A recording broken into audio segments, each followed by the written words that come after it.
आज का क्लास जो है रसायन विज्ञान का जो है हेलोएल्केन और हेलोएरिन का है। इसमें जो है आज इसके पहले कुछ टॉपिक पढ़ाया गया था।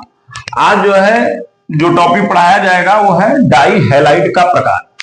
इसके पहले हैलाइड का या हेलोएल्केन का जो है प्रकार पढ़ाया गया था। डाई हैलाइड या डाई हैलोजन जो है मतलब कि जिसमें ऐसा हेलोएल्केन जिसमें दो हैलाइड होते हैं, दो हैलोजन होते हैं, उसका प्रकार जो है नहीं बताया गया। हाँ, ये संक्षिप्त में बताया जाएगा, ये भी पेपर में आता है। उसके बाद पढ़ेंगे CX आबंध की प्रकृति। फिर अगला पॉइंट होगा हेलोएल्केन का विरचन, ये मोस्ट इंपॉर्टेंट है। विरचन इसका मोस्ट इंपॉर्टेंट है। अच्छा, ये छोटे प्रश्न में आएगा डाई हैलाइड का प्रकार। तो ये क्या होता है इसको हम समझ लेते हैं, पहले इसको नहीं बताया गया था। तो सबसे पहली बात सबको पता होगा कि डाई हैलाइड होता क्या है।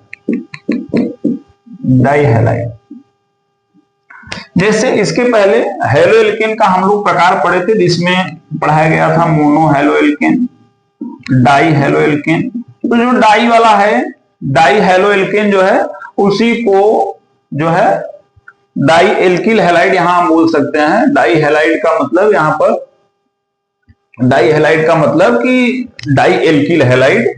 तो इसमें दो प्रकार हमें पढ़ना है, इसका मतलब सबको समझ में आ रहा होगा। एक है जेमिनल, एक है विसिनल। इसके उदाहरण से इसका परिभाषा है, जैसे मान लीजिए दो कार्बन है, दो कार्बन आपस में जुड़े हैं। तो अगर एक ही कार्बन से दोनों हैलोजन जुड़े हैं, अब हैलोजन क्या हो सकता है, हैलोजन F, Cl, Br और I हो सकता है, इसमें से कोई हो सकता है, लेकिन ज्यादातर इन्हीं को यूज में लेते हैं, ये नहीं यूज में आते हैं, ज्यादातर अक्सर यही यूज में आते हैं। तो अगर दो कार्बन है, उनसे दो कार्बन में किसी एक कार्बन से दो हैलोजन जुड़ा है, ये हो सकता है। या तो अलग अलग, भाई डाई के लिए दो हैलोजन होना चाहिए, तो अगर एक ही कार्बन से दो हैलोजन जुड़े हैं तो हो जाएगा जेमिनल डाई हैलाइड, यही परिभाषा भी होगा इसका। हाँ, इसका जो है अब इसमें क्या है, अगर अलग अलग कार्बन से हैलोजन जुड़े हैं तो हो जाएगा विसिनल डाई हैलाइड। अब इसमें इसका संतुलित करना है, तो ये एक बंद है तो इसमें हम जो है तीन हाइड्रोजन जोड़ सकते हैं। यहाँ तीन बंद बन चुका है तो एक हाइड्रोजन हम लिख सकते हैं। यहाँ पर दो बंद बना है तो मतलब दो हाइड्रोजन लिख लेंगे, यहाँ पर ये दो हाइड्रोजन। ये हो गया जेमिनल और ये हो गया विसिनल। जेमिनल डाई हैलाइड और ये हो गया विसिनल। छोटे प्रश्न में आता है।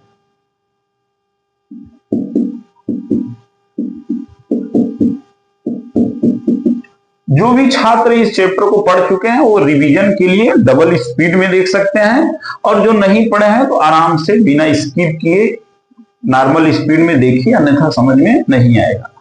तो जेमिनल डाई हैलाइड और विसिनल डाई हैलाइड अच्छे से समझ में आ गया होगा।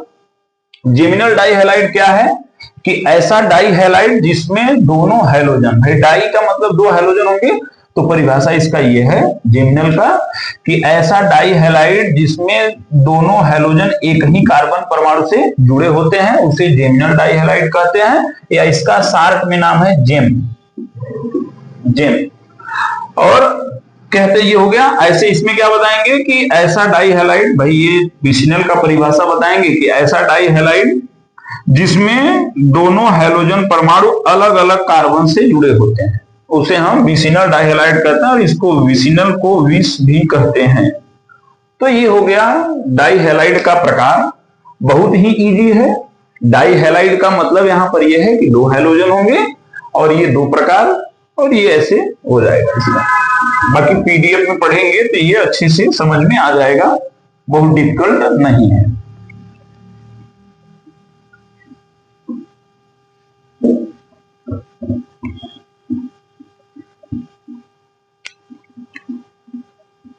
अब हम समझते हैं CX आबंध की प्रकृति। तो यहां पर CX आबंध की प्रकृति का मतलब क्या है, देखिए सबसे पहले ये CX आबंध की प्रकृति का मतलब यह है कि जितने हेलोएल्केन हैं, जितने हेलोएल्केन है या हेलोएरिन भी है, यहां पर हेलोएल्केन की बात की जा रही है, तो हेलो एल्केन में जो है सी और एक्स के बीच जो बंध है इसका प्रकृति क्या है? तो कोई भी दो परमाणु के बीच बंध होता है तो उसका दो प्रकार का प्रकृति हो सकता है। कौन कौन सा प्रकृति हो सकता है? एक हो सकता है अध्रुवी प्रकृति, एक होता है ध्रुवी प्रकृति। एक होता है अध्रुवी और एक होता है ध्रुवी। तो अध्रुवी का मतलब जिनके बीच अगर बंध बना है, अगर दोनों समान परमाणु हैं, तो संभावना यह है 100% कि वो अध्रुवी होंगे, और अगर अलग अलग परमाणु हैं तो वो ध्रुवी होंगे। अध्रुवी का मतलब जिसमें प्लस माइनस न उत्पन्न हो, परमाणुओं पर कोई भी प्लस माइनस न उत्पन्न हो। और ध्रुवी में क्या होता है? परमाणुओं पर प्लस माइनस उत्पन्न हो जाता है। भाई ध्रुव का मतलब क्या होता है? ध्रुव का मतलब प्लस माइनस या नॉर्थ पोल साउथ पोल वही होता है। तो यहां पर किस ध्रुव की बात की जा रही है? यही कि भाई ये अध्रुवी है कि ध्रुवी है। बात को समझ रहे होंगे सभी लोग कि हेलोएल्केन में सी और एक्स के बीच का बंध अध्रुवी है कि ध्रुवी है, इसी प्रकृति के बारे में ये चर्चा करना है, मतलब इसके बारे में हमें जानना है। तो सबसे पहली बात, ये दोनों अलग अलग परमाणु हैं। यहाँ पर एक्स की जगह पर ये चारों हो सकते हैं। एक्स की जगह पर सभी को पता है FCl, Br और I, ये चारों हो सकते हैं। और चारों ही जो है अधातु हैं, ये भी पता होगा सभी को, अधातु हैं।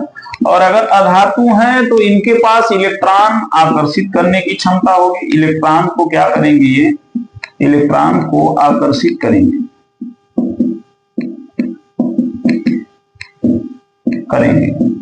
लेकिन क्या सबके पास जो है बराबर का क्षमता होगा इलेक्ट्रॉन को अपनी ओर आकर्षित करने का?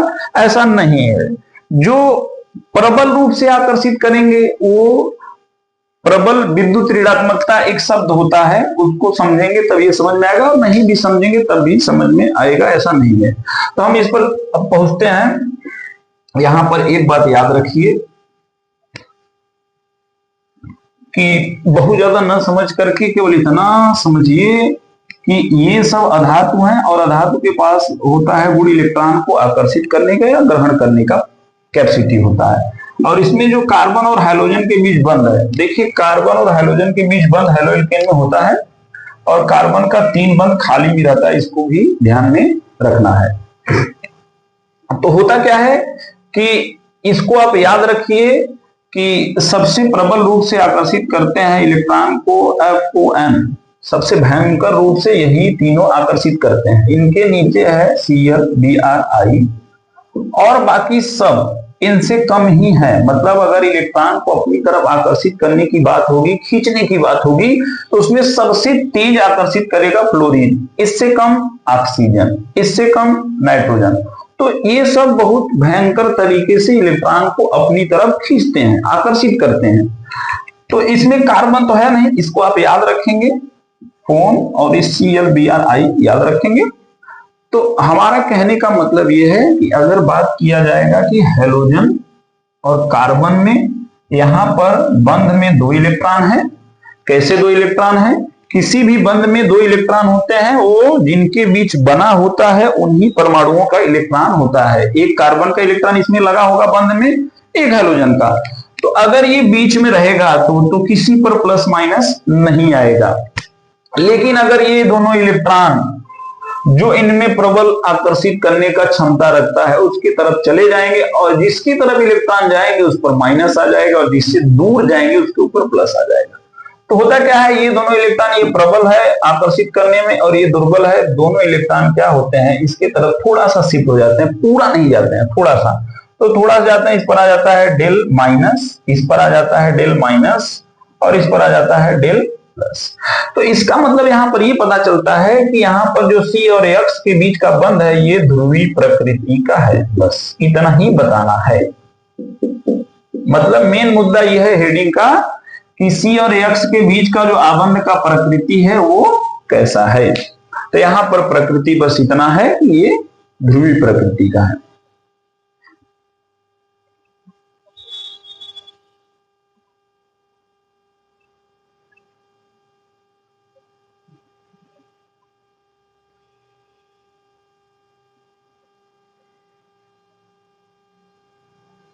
तो यहां पर इसमें लिखना क्या है, इसके बारे में लिखना यह है कि कार्बन और हाइड्रोजन के बीच का जो साझे का इलेक्ट्रॉन होता है, कार्बन और हाइड्रोजन के बीच का जो साझे का इलेक्ट्रॉन होता है वो हाइड्रोजन की ओर विस्थापित हो जाता है, या ऐसे बताएंगे कि हाइड्रोजन प्रबल रूप से आकर्षित करता है, जिसके कारण हाइड्रोजन पर आंशिक ऋणावेश और कार्बन पर आंशिक धनावेश उत्पन्न हो जाता है। इस प्रकार C और X आबंध की प्रकृति ध्रुवीय होती है।